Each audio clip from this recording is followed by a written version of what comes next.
Star Trek: The Next Generation, Jonathan Frakes was ready to do battle with any alien life form. Now he's back on board in Star Trek Voyager, but this time around, Jonathan doesn't need weapons because he's calling all the shots.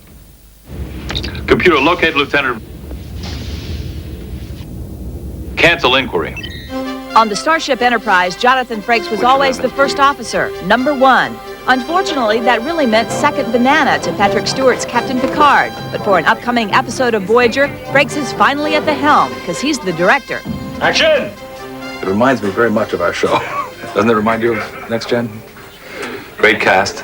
They're young, they're eager. I remember when we were like this. They all have all their hair. Well, mostly. In this episode, Robert Picardo, who plays the ship's holographic doctor, suffers an identity crisis when his program merges with the ship's computer. As any Starfleet midshipman can tell you, that spells trouble. Now the doc doesn't know if he's a human or a hologram. Destroy the ship. Destroy the ship? Destroy Voyager? This is just a simulation, Lewis. None of this is real. And unless you destroy this ship that you think you're on, you're going to die. Yeah. Go right into the lens.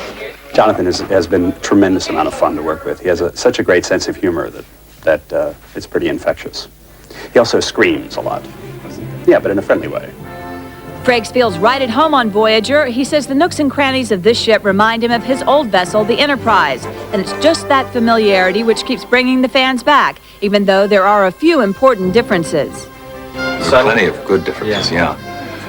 It's a female captain, for one thing.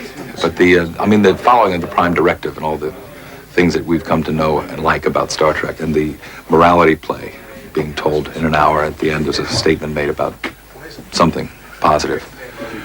That's still intact, I think. Jonathan Frakes is having the time of his life, not only because he's directing Voyager, but because he's a dad. His son Jameson is just a year old, which he says explains his ruffled appearance.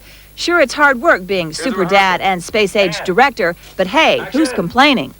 If they'll have me back, I'll come back.